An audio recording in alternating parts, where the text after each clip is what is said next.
April 22 తారీఖు నాడు పహల్గాంలో ఉగ్రవాద దాడి జరిగిన తర్వాత ఇటు భారతదేశం అటు పాకిస్తాన్ మధ్యలో ఒక యుద్ధ వాతావరణం అనేటువంటిది ఏర్పడ్డది. 24వ తారీఖు నాడు హోం మంత్రిత్వ శాఖ ఆధ్వర్యంలో అఖిలపక్ష సమావేశం ఏర్పడ్డప్పుడు హోం మంత్రిత్వ శాఖ ఇచ్చినటువంటి వివరాలు ఏంటంటే జూన్ 2014 నుంచి మే 2024 వరకు 1643 ఉగ్రవాద సంఘటనలు సంభవించినాయి పాకిస్తాన్ ద్వారా. 1925 సార్ల చొరబాటు ప్రయత్నం జరిగింది పాకిస్తాన్ బార్డర్ నుంచి. అందులో 726 ప్రయత్నాలు సఫలమైనవి. అంటే 726 సార్లు వాళ్ళు ఏదో ఒక నష్టం చేయగలిగారు. దాంట్లో ఆ ఉగ్రదాడుల లోపల 576 మంది భద్రతా సిబ్బంది చనిపోయింది. ఇది హోం మంత్రిత్వ శాఖ ఇచ్చినటువంటి వివరాలు. అయితే ఈ ఎందుకు జరుగుతున్నది? ఇది పాకిస్తాన్ అనేటువంటి దేశానికి చాలా అంతర్గత సమస్యలు అక్కడ ఉన్నాయి. వాళ్ళ అంతర్గత సమస్యల నుంచి వాళ్ళు బయటకు వచ్చేటువంటి వాళ్ళకు అవకాశం లేదు. పాకిస్తాన్ అనేటువంటిది భారతదేశం నుంచి 1947లో విడిపోయి కొత్తగా ఫార్మ్ అయినటువంటి ఒక దేశం. ఆ దేశము ఏర్పడ్డప్పటి నుంచే అది ఒక హింస ద్వారా, ఒక ద్వేషము ఆధారంగా భారతదేశానికి వ్యతిరేకంగా పనిచేయాలనేటువంటి ఒక సిద్ధాంతం పాకిస్తాన్ పెట్టుకునేది. దాంట్లో భాగంగానే వాళ్ళు కాశ్మీర్ అనేటువంటి ఒక సమస్యను ఎప్పుడు సృష్టిస్తూ ఉంటారు. ఈ పాకిస్తాన్ సమస్య, ఈ ఉగ్రవాద సమస్య అనేటువంటి అంతర్జాతీయ దేశాలతోని అంతర్జాతీయంగా ముడిపడి ఉన్నటువంటిది.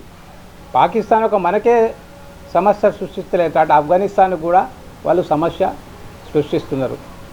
చాలా దేశాలు, అమెరికా లాంటి దేశాలు గతంలో, ఇప్పుడు చైనా లాంటి దేశాలు పాకిస్తాన్కు అండగా ఉండి ఈ అంతర్గత ఒక సమస్య అనేటువంటిది భారతదేశాన్ని సృష్టిస్తూ ఉన్నది. అయితే భారతదేశానికి కూడా మనకు కూడా అంతర్గత సమస్యలు ఉన్నాయి. కానీ మన అంతర్గత సమస్యలు అన్నీ కూడా మనం పరిష్కరించుకోవచ్చు. రాజకీయంగా మన రాజకీయ పార్టీల ఆధ్వర్యంలో పరిష్కరించుకునేటువంటి సమస్యలు మనవి.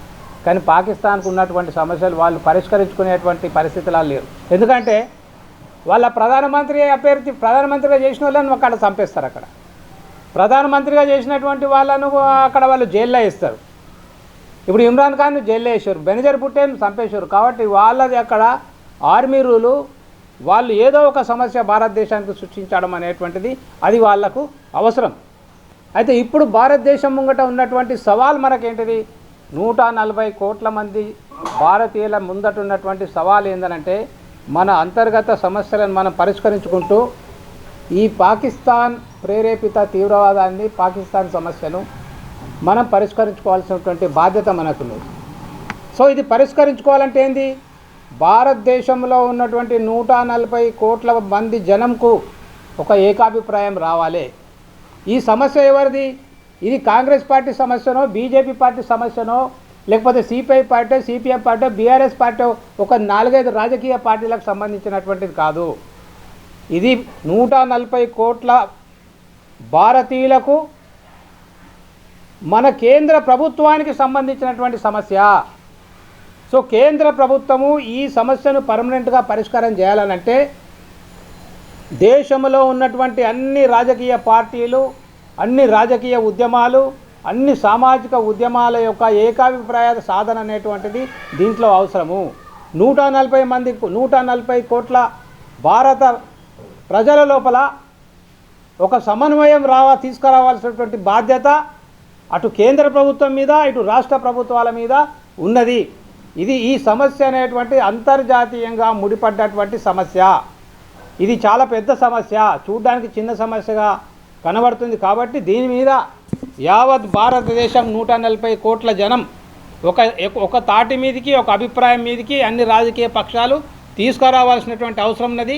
ఇది దేశ సమస్యగా భావించి అందరూ కూడా, అన్ని రాజకీయ పక్షాలు కూడా కేంద్ర ప్రభుత్వంతో మంతనాలు జరపాల్సిన అవసరం ఉన్నది. కేంద్ర ప్రభుత్వం కూడా అందరితోని మంతనాలు జరిపి ఒక ఏకాభిప్రాయ సాధన తీసుకొని ఈ సమస్యను ఎట్లా పరిష్కారం చేయాలి, ఏ లెవెల్లో దీనికి పరిష్కారం చేయాలనేటువంటి ఒక ఆలోచన కేంద్ర ప్రభుత్వం చేయాలనేటువంటిది ప్రజామిత్ర ప్రోగ్రెసివ్ డెమోక్రటిక్ ఫ్రంట్ ఈ కేంద్ర ప్రభుత్వానికి మేము విజ్ఞప్తి చేస్తాం.